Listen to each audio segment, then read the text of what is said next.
Laudetur Jesus Christus. Praised be Jesus Christ. And welcome to this live broadcast from the Hall of Blessings here in the Vatican. Pope Francis is arriving for his meeting here this morning with the members of the diplomatic corps accredited to the Holy See.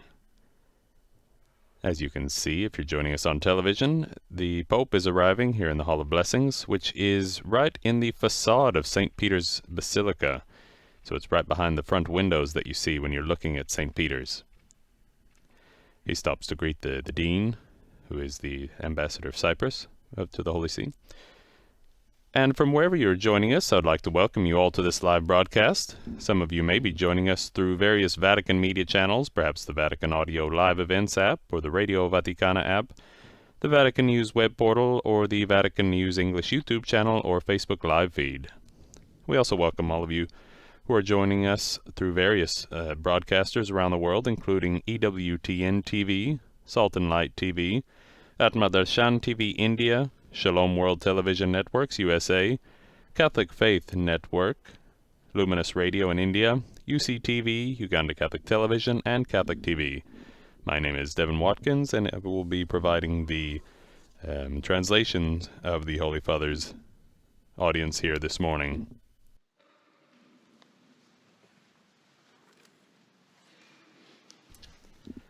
And we see Mr.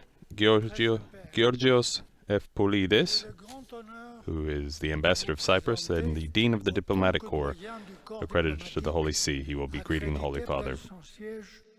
Nos meilleurs vœux de bonne santé et de poursuite fructueuse de votre mission apostolique.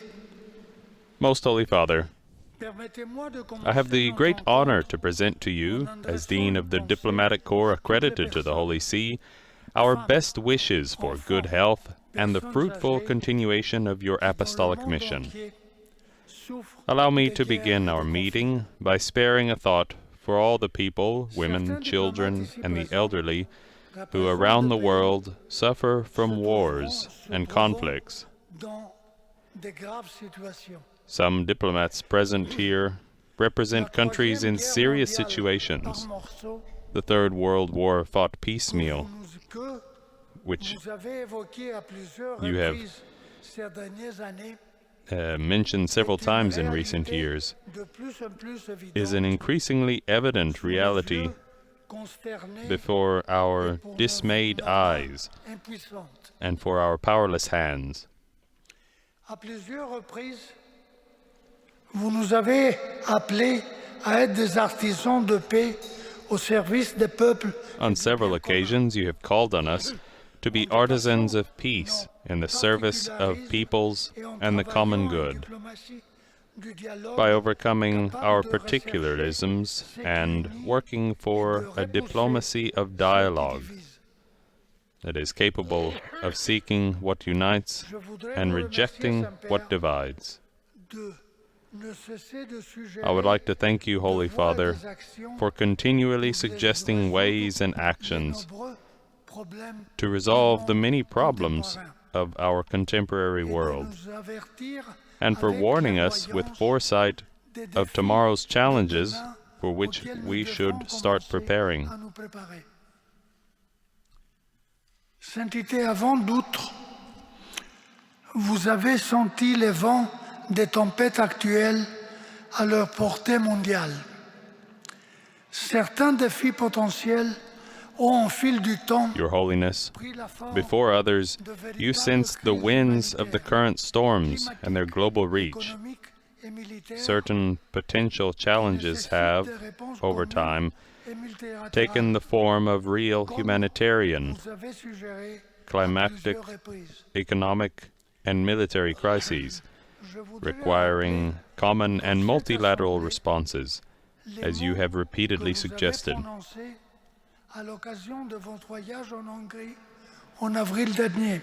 I would like to recall in this assembly the words you spoke during your trip to Hungary last April.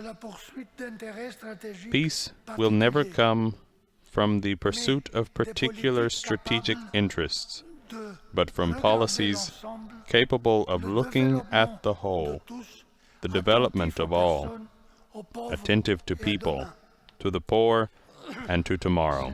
Le monde, dans sa globalité où nous vivons, nous oblige aujourd'hui à réfléchir ensemble et nous inviter Your Holiness, à croire de nouveau the world in its entirety where we live today forces us to think together and invites us to believe again in the values of multilateral diplomacy. Current issues, such as the climate crisis and certain questions concerning the immediate future, such as the use of artificial intelligence, require common approaches and unity, as the consequences are global. On the occasion of World Peace Day, on January 1st, 2024, you suggested that scientific and technical research must be directed towards the search for peace and the common good in the service of the integral development of humanity and the community. Most Holy Father, you are aware of the great possibilities, but also the great risks of technological development. That is why you have emphasized that it is up to politics and international organizations to regulate the use of new tools that human intelligence brings forth, focusing on fundamental ethical and social values. Sainteté, depuis le début de votre pontificat, vous avez porté une attention particulière à la crise Your Holiness, since the beginning of your pontificate, you have paid particular attention to the emerging climate crisis.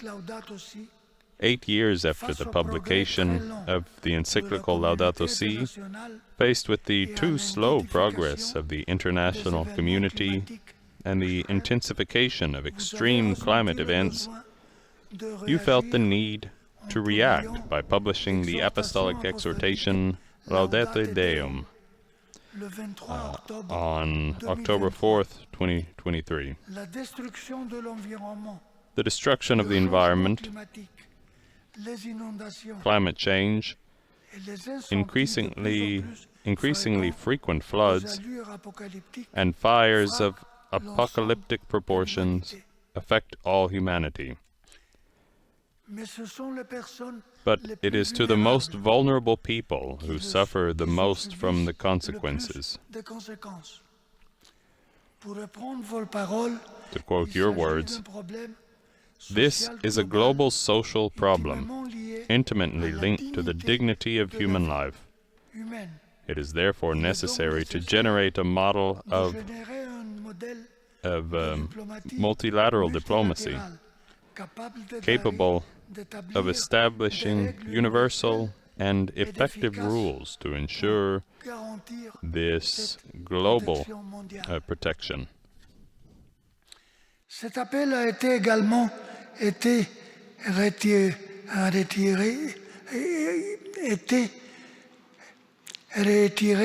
lors de la conférence des partis des Nations Unies, plus connue sous le nom de COP. This call was also reiterated at the United Nations Conference of the Parties, better known as COP28, which was held in Dubai from November 30th to December 12th, 2023. Be the architects of a policy that provides concrete and coherent responses. This is what power is for, to serve. Most Holy Father, during your trip to Mongolia, you also launched an invitation to a collective effort to protect our common home. You invited us to rediscover harmony with the environment.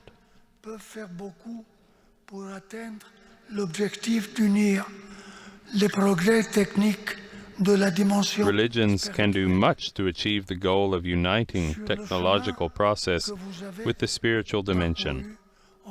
On the path you have walked as a pilgrim of reconciliation and peace, your travels in Africa, and in particular in the Democratic Republic of the Congo and South Sudan, cannot go unnoticed. On the continent where humanity was born, on this diverse land with incredible resources of the biosphere and subsoil, there is still too much exploitation. That is why, as you said during the meeting with the authorities in Kinshasa, we need a diplomacy of people for people, where at the center is not a control of areas and resources, but opportunities for peoples to develop. Nous avons suivi Saint-Père à Djouba, au Soudan du Sud, où vous avez apporté un message œcuménique de paix et d'espérance.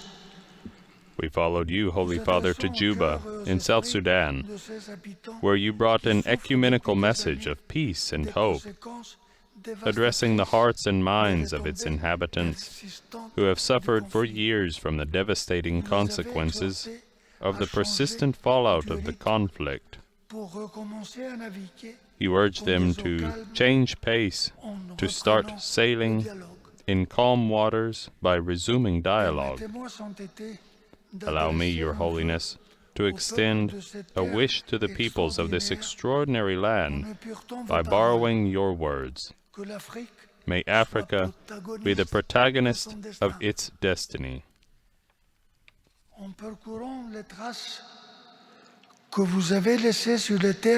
In tracing the paths you have left on the lands of our planet and in the spiritual fields of our souls, we are obliged to remember how many people lose their lives during migrations, fleeing wars and conflicts, moving away from arid lands and urban centers without a future, and how many of them, unfortunately, find death in the Mediterranean. You have ceaselessly exhorted the international community, Europe in particular, to return to the founding values of community thought. In Marseille, at the end of the work of the Mediterranean meetings, you invited us to an open-mindedness that opposes the shipwreck of civilization and allows this sea not to be a cemetery or a barrier, but a laboratory of peace and welcome. Que vous avez eu avec la nouvelle génération à Lisbonne. Most Holy Father, allow me to conclude by recalling the meeting you had with the new generations in Lisbon on the occasion of the 37th World Youth Day. You recognize in young people a positive force and energy that can change the future of this sick world. And there is an urgent need for it. Who are the main artisans of this change? Young people from all over the world. An intergenerational dialogue must be established that does not wipe the slate clean of the past, but promotes ties between young and old. Only in this way can we hope to inspire good politics that corrects economic imbalances and invests in the future with foresight. Most Holy Father, please accept our most fervent wishes for a happy new year and good health. I would like to thank you on behalf of the diplomatic family near the Holy See, to the Holy See, which I represent as Dean, for the strength you have given us over the past year, and for the confidence that, in this world of suffering that is ours, a better future is possible. Thank you, Most Holy Father, for your tireless work, hope for so many peoples, so many men and women. Thank you.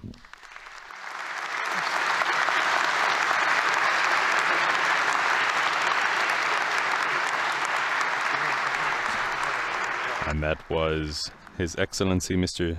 Georgios F. Polides. He is the ambassador of Cyprus, accredited to the Holy See, and he is the dean of the diplomatic corps, accredited to the Holy See. And that is the purpose of our meeting here this morning, the Pope's encounter in the Hall of Blessings. This is his annual greetings to the diplomatic corps. This speech that he is about to give is commonly known as his State of the World address. He typically goes through various challenges that are facing the world and enumerating the conflicts and the areas that he sees as important for growth. And we see the Holy Father preparing. Eccellenze, signori, signori, sono lieto di accogliervi stamani per salutarvi personalmente. Your Excellencies, ladies and gentlemen, I am pleased to welcome you this morning and to extend my personal greetings and good wishes for the new year. In a special way, I thank His Excellency, Ambassador George Polides, Dean of the Diplomatic Corps, for his kind words, which eloquently expressed the concerns of the international community at the beginning of a year that we hope to be one of peace, but has instead dawned amid conflicts and divisions. Our meeting is a fitting occasion for me to thank you for your efforts to foster good relations between the Holy See and your respective countries. Last year, our diplomatic family became even larger, thanks to the establishment of diplomatic relations with the Sultanate of Oman and the appointment of its first ambassador, who is here present.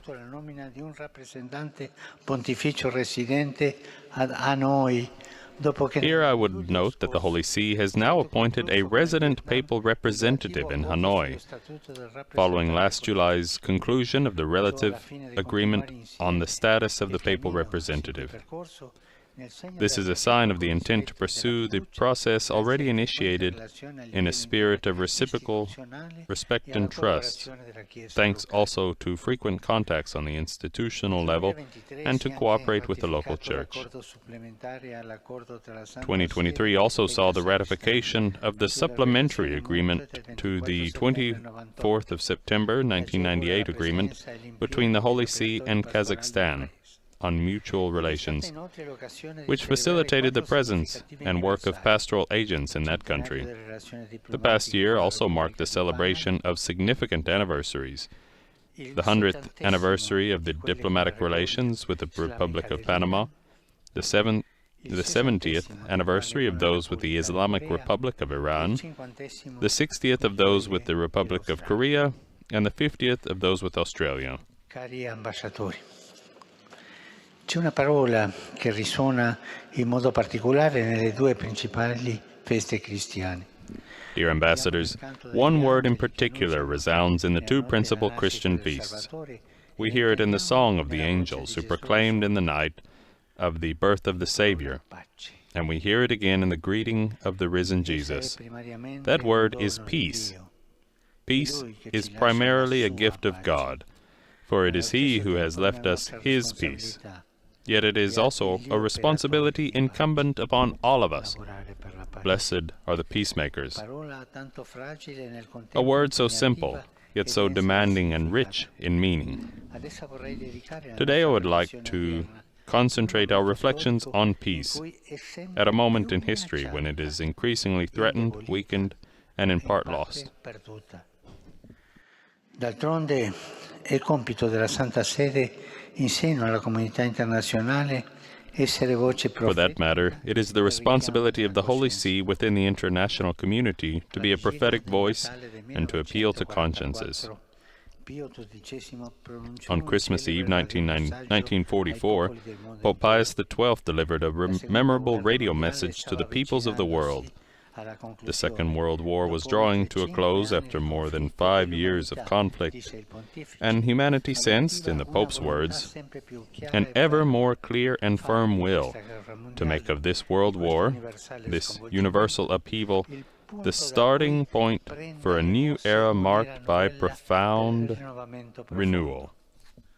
80 anni dopo, la spinta a quel rinnovamento profondo sembra essersi Some 80 years later, the impetus for that profound renewal appears to have receded, and our world is witnessing a growing number of conflicts that are slowly turning into what I have often called a third world war fought piecemeal, into a genuine global conflict. Here in your presence, in this place, I cannot fail to reiterate my deep concern regarding the events taking place in Israel and Palestine.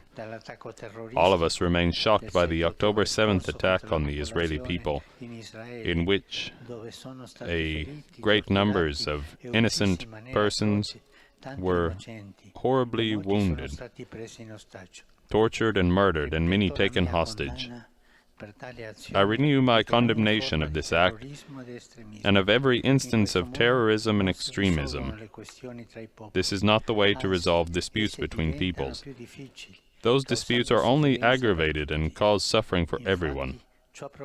Indeed, the attack provoked a strong Israeli military response in Gaza that has led to the death of tens of thousands of Palestinians, mainly civilians, including many young people and children, and has caused an exceptionally grave humanitarian crisis and inconceivable suffering.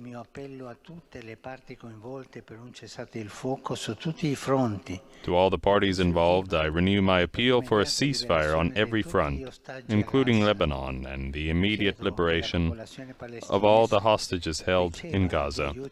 I ask that the Palestinian people receive humanitarian aid, and that hospitals, schools, and places of worship receive all necessary protection.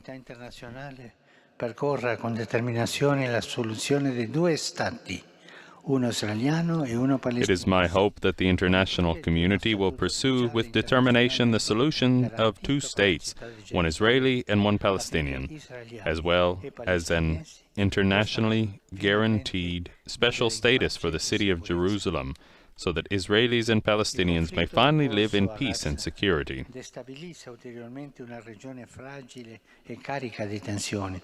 The present conflict in Gaza further destabilizes a fragile and tension-filled region.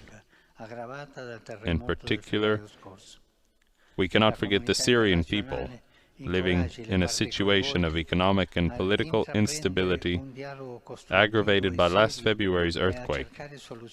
May the international community encourage the parties involved to undertake a constructive and serious dialogue and to seek new solutions so that the Syrian people need no longer suffer as a result of international sanctions.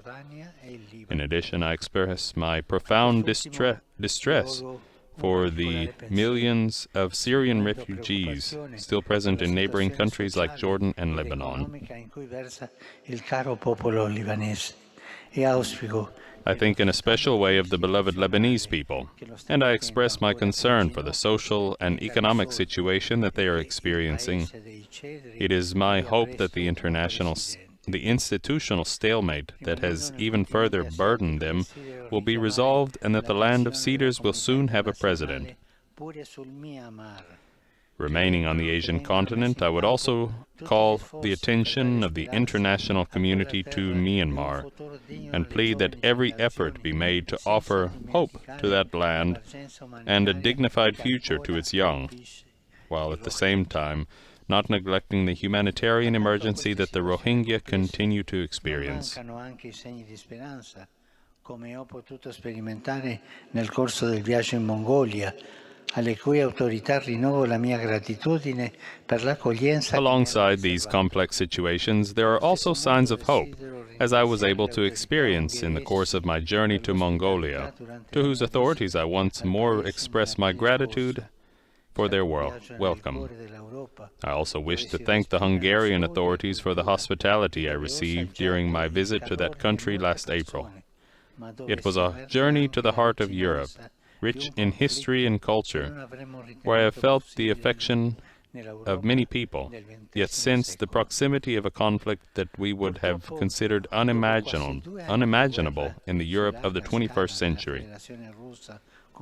Sadly, after nearly 2 years of large-scale war waged by the Russian Federation against Ukraine, the greatly desired peace has not yet managed to take roots in minds and hearts, despite the great numbers of victims and the massive destruction. One cannot allow the persistence of a conflict that continues to metastasize to the detriment of millions of persons. It is necessary to put an end to the present tragedy through negotiations in respect for international law. Esprimo preoccupazione anche per la tesa situazione nel Caucaso meridionale tra l'Armenia e l'Azerbaijan. I also express my concern for the tense situation in the South Caucasus between Armenia and Azerbaijan, and I urge the parties to arrive at the signing of a peace treaty. It is urgent that a solution be found to the dramatic humanitarian situation of those living in that region, while favoring the return of refugees to their own homes in legality and security, and with respect for the places of worship of the different religious confessions present there. These steps will help contribute to the building of a climate of trust between the two countries in view of the greatly desired peace.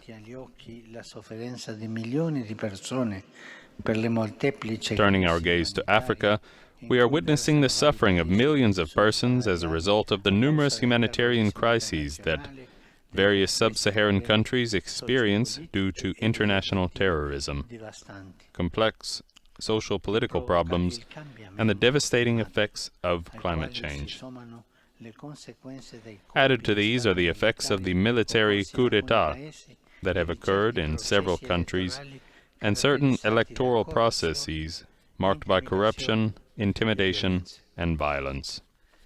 In pari tempo rinnovo un appello per un serio impegno da parte di tutti I soggetti coinvolti. At the same time, I renew my appeal for serious effort on the part of all engaged in the application of the November 2022 Pretoria Agreement, which put an end to the hostilities in Tigray. Likewise, for the pursuit of specific solutions to the tensions and violence that assail Ethiopia, and for dialogue, peace and stability among the countries of the Horn of Africa.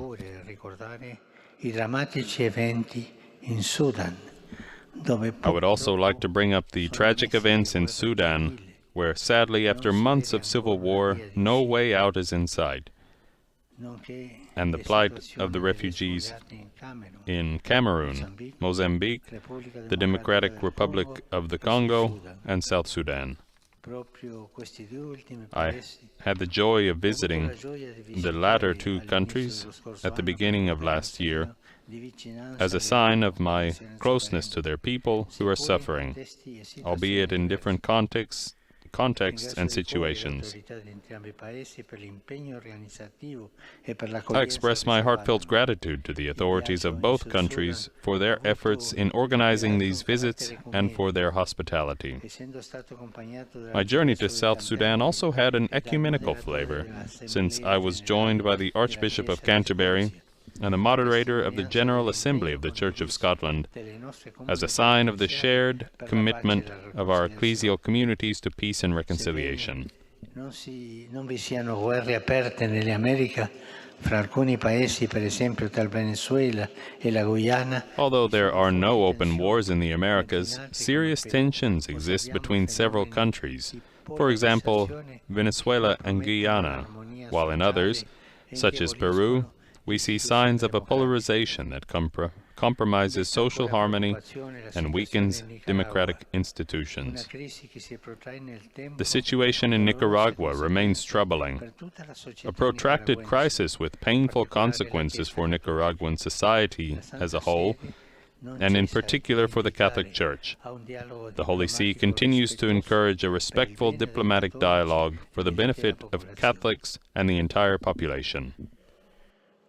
Eccellenze, signore e signori, dietro questo quadro che ho voluto Your Excellencies, ladies and gentlemen, against this backdrop that I have sketched without any pretension to completeness, we find an increasingly lacerated world, but even more, millions of persons, men, women, fathers, mothers, children, whose faces are for the most part unknown to us and frequently overlooked. D'altra parte, le guerre moderne non si svolgono più solo sui campi di battaglia delimitati. Moreover, modern wars no longer take place on a clearly defined battlefields, nor do they involve soldiers alone. In a context where it appears that the distinction between military and civil objectives is no longer respected, there is no conflict that does not end up in some way indiscriminately striking the civilian population. The events in Ukraine and Gaza are clear proof of this. We must not forget that grave violations of international humanitarian law are war crimes, and that it is not sufficient to point them out, but also necessary to prevent them. Consequently, there is a need for greater effort on the part of the international community to defend and implement humanitarian law, which seems to be the only way to ensure the defense of human dignity in situations of warfare. At the beginning of this year, the exhortation of the Second Vatican Council in Gaudium et Spes seems especially timely. On the question of warfare, there are various international conventions signed by many countries aimed at rendering military action and its consequences less inhuman. These agreements must be honored. Indeed, public authorities and specialists in these matters must do all in their power to improve these conventions and thus bring about a better and more effective curbing of the savagery of war. Fine citazione. Anche quando si tratta di esercitare il diritto alla legittima difesa, è indispensabile attenersi a un uso proporzionato della forza. Forse non ci rendiamo conto che le vittime civili non sono... Perhaps we need to realize more clearly that civilian victims are not collateral damage, but men and women, with names and surnames, who lose their lives. They are children who are orphaned and deprived of their future. They are individuals who suffer from hunger, thirst, and cold, or are mutilated as an effect of the power of modern explosives. Were we able to look each of them in the eye, call them by name, and learn something of their personal history, we would see war for what it is. Nothing other than an immense tragedy, a useless slaughter, one that offends the dignity of every person on this earth.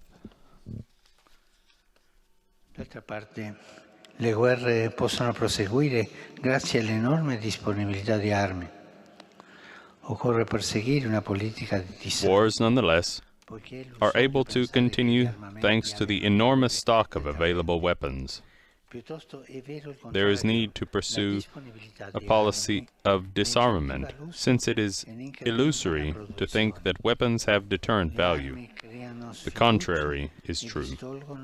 The availability of weapons encourages their use and increases their production. Weapons create mistrust and divert resources. How many lives could be saved with the resources that today are misdirected to weaponry? Would it not be better to invest these resources in the pursuit of genuine global security? The challenges of our time transcend borders, as we see from the variety of crises of food, the environment, the economy, and healthcare that have marked the beginning of the century. Here I reiterate my proposal for a global fund that be established to finally eliminate hunger and to promote a sustainable development of the entire planet. Tralasciare dimensionare quella provocata dagli arsenali nucleari e dallo sviluppo di ordigni. Among the threats caused by these instruments of death, I cannot fail to mention those produced by nuclear arsenals and the development of increasingly sophisticated and destructive weapons. Here I once more affirm the immorality of manufacturing and possessing nuclear weapons. In this regard, I express my hope for the resumption, at the earliest possible date, of negotiations for the restart of the Joint Comprehensive Plan of Action, better known as the Iran nuclear deal, to ensure a safer future for all.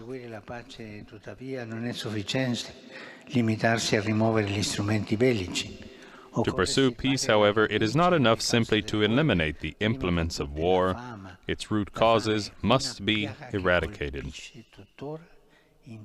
Foremost among these is hunger, a scourge that continues to afflict entire areas of our world, while others are marked by massive waste of food. Then there is the exploitation of natural resources, which enriches a few while leaving entire populations, the natural beneficiaries of these resources, in a state of destitution and poverty. Connected to this is the exploitation of people forced to work for low wages and lacking real prospects for professional growth. The causes of conflict also include natural and environmental disasters. To be sure, there are disasters that human beings cannot control. I think of the recent earthquakes in Morocco and China that resulted in hundreds of victims, as well as the severe earthquake that struck Turkey and part of Syria, and took a terrible toll of death and destruction. I think, too, of the flood that struck Derna in Libya, effectively destroying the city, not least because of the simultaneous collapse of two dams. Però i disastri che sono imputabili anche all'azione e all'incuria dell'uomo e che contribuiscono gravemente alla crisi climatica in atto. Yet there are also disasters that are attributable to human activity or neglect and contribute seriously to the current climate crisis, such as the deforestation of the Amazon, the green lung of the earth. The climate and environmental crisis was the topic of the 28th Conference of the Parties to the United Nations Framework Convention on Climate Change, COP28, held last month in Dubai. I regret that I was unable to participate personally. The conference began in conjunction with the World Meteorological Organization's announcement that 2023 was the warmest year on record in comparison with the 174 years previous. The climate crisis demands an increasingly urgent response and full involvement on the part of all, including the international community as a whole. The adoption of the final document at COP28 represents an encouraging step forward. It shows that, in the face of today's many crises, multilateralism can be renewed through the management of the global climate issue in a world where environmental, social, and political problems are closely connected. At COP28, it became clear that the present decade is critical for dealing with climate change.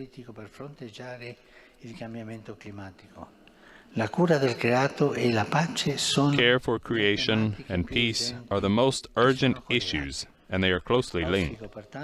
For this reason, I express my hope that what was adopted in Dubai will lead to a decisive acceleration of the ecological transition through means to be achieved in 4 sectors: energy efficiency, renewable sources, the elimination of fossil fuels, and education in lifestyles that are less dependent on the latter. Le guerre, la povertà, l'abuso della casa comune. Wars, poverty, the mistreatment of our common home, and the ongoing exploitation of its resources, which lead to natural disasters, also drive thousands of people to leave their homelands in search of a future of peace and security. In journeying, they risk their lives along dangerous routes, like those through the Sahara Desert, in the Darien forest on the border between Colombia and Panama in Central America, in the north of Mexico, at the border with the United States, and above all on the Mediterranean Sea. Sadly, in the last 10 years, the Mediterranean has turned into a great cemetery, as tragedies continue to unfold, due also to unscrupulous human traffickers. Let us not forget that the great number of victims include many unaccompanied minors. Il Mediterraneo dovrebbe essere piuttosto un laboratorio di pace, un luogo dove The Mediterranean should instead be a laboratory of peace, a place where different countries and realities can encounter each other on the basis of the humanity we all share. I wish to emphasize this in Marseille during my apostolic journey for the Rencontres Méditerranéennes, the Mediterranean meetings, and I am grateful to the organizers and the French authorities for having made that journey possible. Faced with such an immense tragedy, we can easily end up closing our hearts, entrenching ourselves behind fears of an invasion. We are quick to forget that we are dealing with people with faces and names, and we overlook the specific vocation of this, our sea, Mare Nostrum, to be not a tomb, but a place of encounter and mutual enrichment between individuals, peoples, and cultures. This does not detract from the fact that migration should be regulated in order to accept, promote, and accompany and integrate migrants, while at the same time respecting the culture, sensitivities, and security of the peoples that accept responsibility for such acceptance and integration. We likewise need to insist on the right of people to remain in their homeland and the corresponding need to create the conditions for the effective exercise of this right. Nessuno può pensare di affrontare isolatamente la questione attraverso le... In confronting this challenge, no country should be left alone, nor can any country think of addressing the issue in isolation. Through more restrictive and repressive legislation adopted at times under pressure of fear or in pursuit of electoral consensus. In this regard, I welcome the commitment of the European Union to seek a common solution through the adoption of the new Pact on Migration and Asylum, while at the same time noting some of its limitations, especially concerning the recognition of the right to asylum and the danger of arbitrary detention. Dear ambassadors, The path to peace calls for respect for life, for every human life, starting with the life of the unborn child in the mother's womb, which cannot be suppressed or turned into an object of trafficking. In this regard, I deem deplorable the practice of so-called surrogate motherhood, which represents a grave violation of the dignity of the woman and the child, based on the exploitation of situations of the mother's material needs. A child is always a gift and never the basis of a commercial contract. Consequently, I express my hope for an effort by the international community to prohibit this practice universally. At every moment of its existence, human life must be preserved and defended. Yet I note with regret, especially in the West, the continued spread of a culture of death, which in the name of a false compassion discards children, the elderly, and the sick. La via della pace esige il rispetto dei diritti umani, secondo quella semplice ma chiara formulazione contenuta nella Dichiarazione universale dei diritti umani, di cui abbiamo poco celebrato il 75° anniversario. Si tratta di principi razionalmente evidenti e comunemente accettati. The path to peace calls for respect for human rights, in accordance with the simple yet clear formulation contained in the Universal Declaration of Human Rights, whose 75th anniversary we recently celebrated. These principles are self-evident and commonly accepted. Regrettably, in recent decades, attempts have been made to introduce new rights that are neither fully consistent with the originally defined nor are always acceptable. They have led to instances of ideological colonization, in which gender theory plays a central role. The latter is extremely dangerous since it cancels differences in its claim to make everyone equal. These instances of ideological colonization prove injurious and create divisions between states, rather than fostering peace. Dialogue, on the other hand, must be the soul of the international community. The current situation is also the result of the weakening of structures of multilateral diplomacy that arose after the Second World War. Organizations established to foster security, peace, and cooperation are no longer capable of uniting all their members around one table. There is a risk of a monadology, of a splintering into clubs that admit only states deemed ideologically compatible. Even agencies devoted to the common good and to technical questions, which have thus far proved effective, risk paralysis due to ideological polarization and exploitation by individual states. In order to relaunch a shared commitment to the service of peace, there is a need to recover the roots, the spirit, and the values that gave rise to those organizations, while at the same time taking into account the changed context and showing regard for those who do not feel adequately represented by the structures of international organizations. Ma quando ci si adopera nel tentativo sincero di porre fine. To be sure, dialogue requires patience, perseverance, and an ability to listen. Yet when sincere attempts are made to put an end to disagreements, significant results can be achieved. One example that comes to mind is the Belfast Agreement, also known as the Good Friday Agreement, signed by the British and Irish governments, whose 25th anniversary was commemorated last year.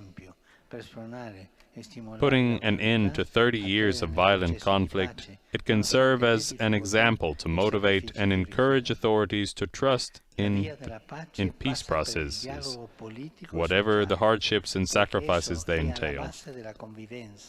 The way to peace is through political and social dialogue, since it is the basis for civil coexistence in a modern political community. Le elezioni sono un momento fondamentale della vita di un paese. 2024 will witness elections being held in many nations. Elections are an essential moment in the life of any country, since they allow all citizens responsibly to choose their leaders. The words of Pope Pius XII remain as timely as ever. To express one's own view of the duties and sacrifices imposed on him or her, not to be compelled to obey without first being heard. These are two rights of the citizen which find expression in democracy, as its very name implies. From the stability, harmony, and good fruits produced by this contract between the citizens and the government of the state, one may recognize whether a democracy is truly sound and well-balanced, and perceive the vigor of its life and development. It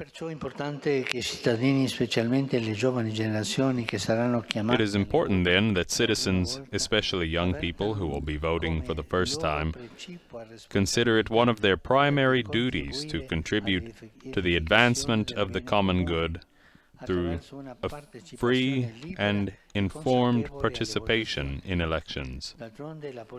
Politics, for its part, should always be understood not as an appropriation of power, but as the highest form of charity, and thus of service to one's neighbor within a local and national community. The path to peace also passes through interreligious dialogue, which before all else requires the protection of religious freedom and respect for minorities. It is painful to note, for example, that an increasing number of countries are adopting models of centralized control over religious freedom, especially by the massive use of technology. In other places, minority religious communities often find themselves in increasingly precarious situations. In some cases, they risk extinction due to a combination of terrorism, attacks on their cultural heritage, and more subtle measures such as the proliferation of anti-conversion laws, the manipulation of electoral rules, and financial restrictions. E preoccupa particolarmente l'aumento degli atti di antisemitismo verificatisi negli ultimi mesi. Of particular concern is the rise in acts of anti-Semitism in recent months.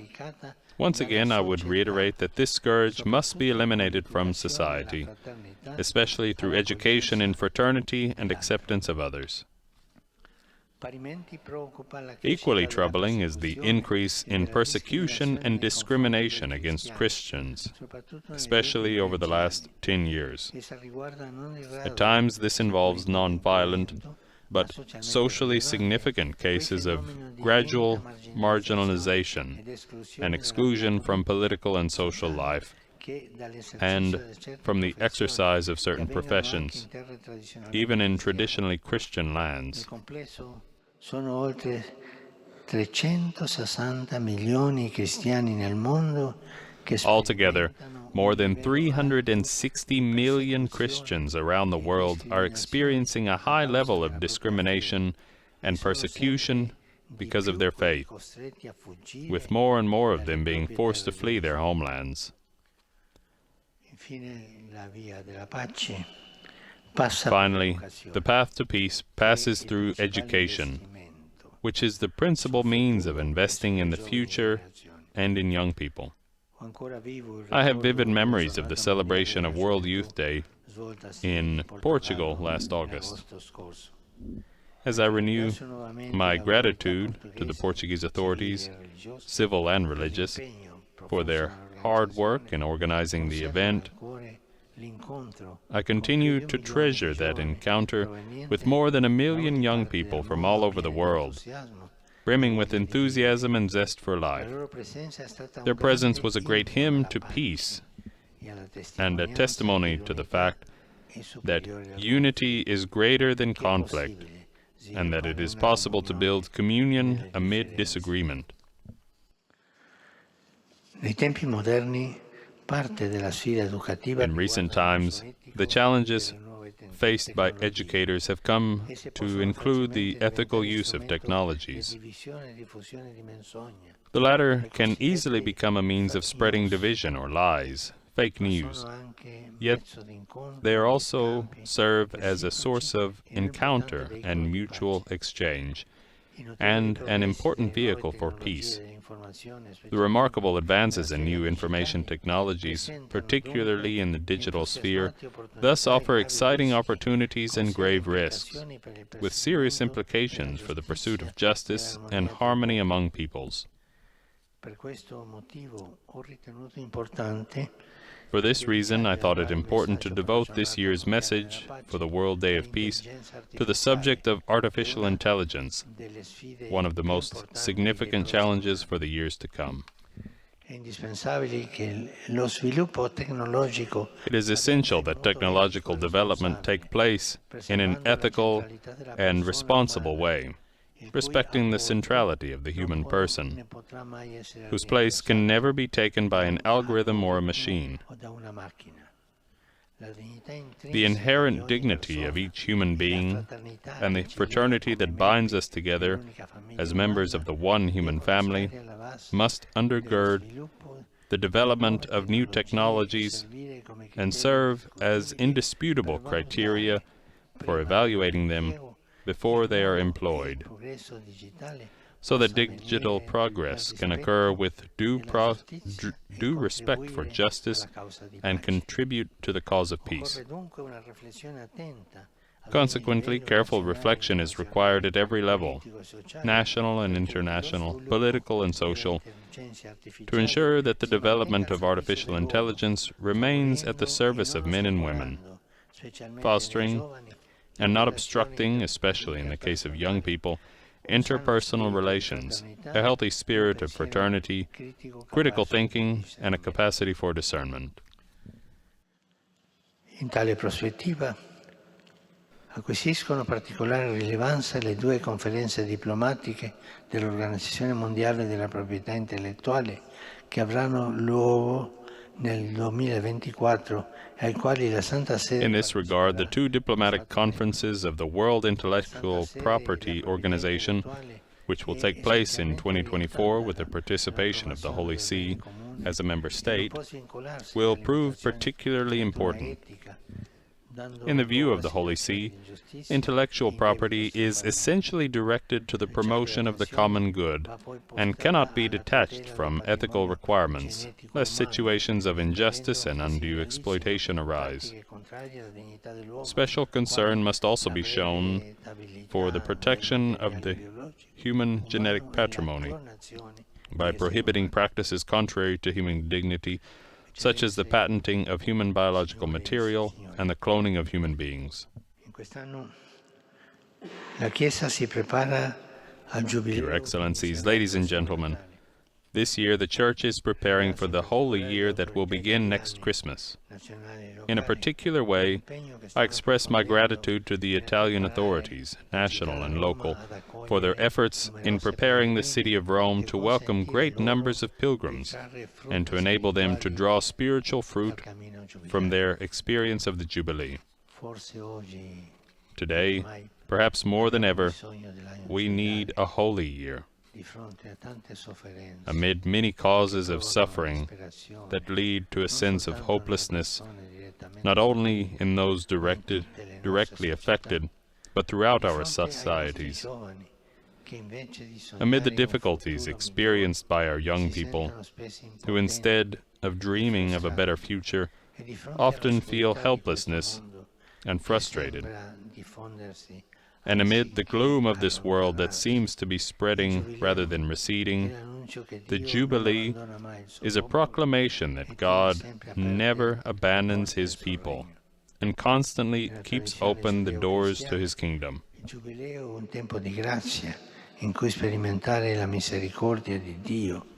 the Judeo-Christian tradition, the Jubilee is a season of grace that enables us to experience God's mercy and the gift of peace. It is also a season of righteousness, in which sins are forgiven, reconciliation prevails over injustice, and the earth can be at rest. For everyone, Christians and non-Christians alike, the Jubilee can be a time when swords are beaten into plowshares, a time when one nation will no longer lift up sword against another, nor learn war anymore. E questo, cari fratelli e sorelle, questo è l'augurio che formulo This, then, dear brothers and sisters, ciascuno di voi. is my heartfelt wish for each of you, dear ambassadors, L'augurio alle vostre for your famiglie, ai families collaboratori, and ai colleagues, popoli che and for rappresentate. the peoples you represent. Grazie. Thank you, Buon anno a tutti. and a happy new year to all of you.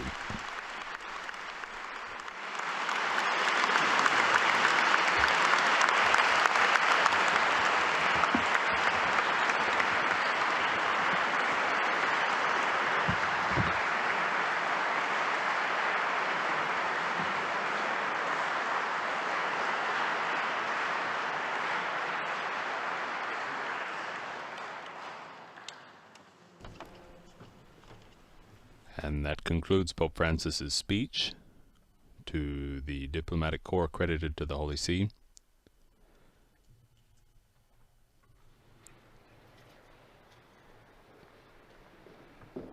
And now we see the ushers preparing a platform for Pope Francis to come and greet the ambassadors individually.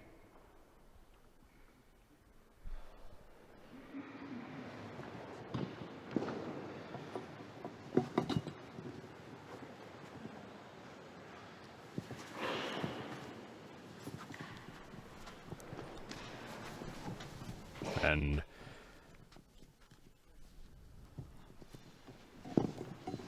they come up to, the ambassadors come and prepare to greet the Pope. We can note that the Holy See maintains diplomatic relations Eccellenze, si invitano with many cortesemente i people, capi missione with many accompagnati dai nations. rispettivi consorti a procedere verso l'incontro col Santo Padre e i superiori della segreteria di Stato per il saluto personale, And we hear seguendo le direzioni fornite dai nostri addetti. Concluso il Come saluto, i capi missione sono everyone- pregati di the, recarsi senza consorti MC inviting alla everyone to come up, Sistina per all la of the foto di ambassadors, gruppo. to greet Si the Holy richiede Father. agli altri And we can membri note dei that the seti Holy See maintains diplomatici di attendere diplomatic ai relations loro with the posti 184 assegnati. states that have full diplomatic relations. This additional, the European Union and the Sovereign Military Order of Malta are also included. The diplomatic missions accredited to the Holy See is based in Rome, including those of the European Union and the Sovereign Military Order of Malta. They all number about 91. Without their spouses to the Sistine Chapel And for so, the group photograph. as Other the Pope members greets of the many diplomatic entourage ambassadors, are asked to we remain can in their conclude this assigned live broadcast of the greeting of Pope Francis to the diplomatic corps. I invite you to visit the Vatican News web portal, our Facebook, Instagram, X, and YouTube accounts for coverage of today's address, and other Vatican and world news. We will be back on Wednesday with a weekly general audience with Pope Francis that begins at around 9 a.m. Rome time. On behalf of Vatican Media, I would like to thank all of our media partners who have brought this broadcast to you, television and radio stations, and also to our in-studio technicians who've made this broadcast possible. These include especially our technical coordinator, Gustavo Messina, and Alessandro De Carolis for our audio coordinator, and to all of you for joining us. My name is Devin Watkins, and it has been a pleasure to provide the English language translation and commentary for this event of Pope Francis. Laudetur Jesus Christus, praised be Jesus Christ.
secondo.